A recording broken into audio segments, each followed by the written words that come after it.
दोस्तों, कई बार आप दूसरों पर अपनी बात का असर छोड़ना चाहते हैं कि आप जो कह रहे हैं उसकी वैल्यू रहे, उसकी कीमत हो, लेकिन आपके साथ ऐसा होता नहीं है। तो आखिर ऐसा क्यों होता है कि आप किसी को कोई बात कहते हैं, वो आपकी बात नहीं मानता है? तो आज हम इसी पर बात करेंगे। आचार्य चाणक्य कहते हैं कि कौन सी वो बातें हैं जिनको कभी भी आपको दोहराना नहीं चाहिए। आचार्य चाणक्य के बारे में हमें ज़्यादा बताने की ज़रूरत नहीं है, आप सभी जानते हैं। तो आज ये बहुत ही महत्वपूर्ण टॉपिक है, क्योंकि हमारी बात का वैल्यू होना चाहिए, और अगर इन नियमों को जो समझ लेंगे उनकी बात का वैल्यू होने लगेगा और वो खुद अपने आप में बेहतर बन जाएंगे। तो आपका 3 से 5 मिनट जो है पूरे जीवन को बेहतर बनाने में मदद करने वाला है। वीडियो को बिना स्किप किए हुए अंत तक देखिए। कमेंट में अभी लिख दीजिए ओम नमः शिवाय, हर हर महादेव, और वीडियो को लाइक, शेयर और कमेंट जरूर कीजिए, मुझे बहुत खुशी मिलती है। चाणक्य कहते हैं, सकृञ्जल पंति राजानः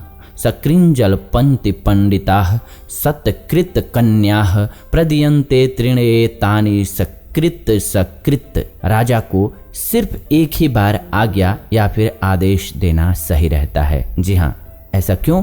क्योंकि अगर पहली बार में ही उस आदेश को पूरा नहीं किया गया तो दूसरी बार उस बात को कहने या दोहराने से उस आदेश का सम्मान समाप्त हो जाता है। अगर कोई व्यक्ति दोबारा से राजा की आज्ञा या आदेश को जानने या फिर उसे दोहराने की इच्छा प्रकट करता है तो यह भी राजा की आज्ञा का निरादर ही होता है। यानी कि आशय ये हुआ कि कोई बात आप किसी को कहते हैं घर पर या कहीं भी काम करने को, और अगर वो एक बार में नहीं करता है, आपकी बात को अनसुना कर देता है, तो फिर दोबारा रिपीट नहीं करना चाहिए पूछने के बाद भी। अब इसका मतलब ये मत निकाल लीजिएगा कोई किसी काम में लगा हुआ है और आपने कुछ कहा और वो सुन ही नहीं पाया और आप ये समझ लें कि दोबारा रिपीट ही नहीं करना होता है। जब भी बात किसी से कहिए, बिल्कुल उसका अटेंशन अपनी तरफ ले लीजिए, सामने कर लीजिए, यानी कि सुनने की स्थिति में हो वो, इसके बाद उससे वो बात कहिए। इसके बाद कोई अगर ध्यान नहीं देता है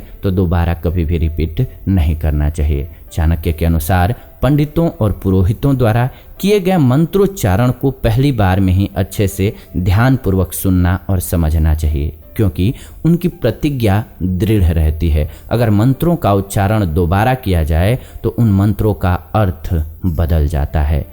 कन्यादान को महादान माना गया है।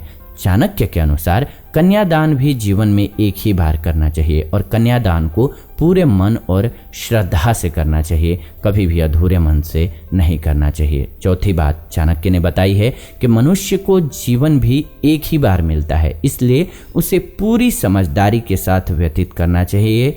जीवन का एक एक सेकंड जो है वो बहुत सोच समझ करके खर्च करना चाहिए। आपको पैसा मिल जाता है तो उसे सोच समझ करके खर्च करते हैं तो आपका जीवन अच्छा गुजरता है। बगैर सोचे समझे सोचिए, जब पैसे को खर्च कर देते हैं तो जीवन कैसा बन जाता है, यानी कि पैसे के रूप में आप कमजोर हो जाते हैं और परेशान हो जाते हैं। तो वैसे ही जीवन के लिए भी हमें लिमिटेड कोटा मिला हुआ है, लिमिटेड सांसें मिली हुई हैं। तो इसीलिए जीवन को जो सही ढंग से इन्वेस्ट करते हैं वो जीवन में सही चीज़ें पाते हैं। जीवन को सत्कर्मों में लगाना चाहिए और अपने जीवन में बुरे कर्मों से दूर रहना चाहिए। जो ये पालन करते हैं वो बहुत आगे जाते हैं। जी हाँ, ये अनमोल हैं। अगर इन बातों को समझ लें हम सभी आचार्य चाणक्य की नीतियों में से, तो हमारे जीवन की रूपरेखा बदल सकती है। सोचिए, अगर आपने अपने समय का एक एक सेकंड का वैल्यू समझ लिया और वैल्यू देने लग गए तो आप कितना कुछ अर्जित कर सकते हैं। लेकिन हम सभी करते क्या हैं, अपने एक एक सेकंड छोड़िए, घंटे, महीने, दिन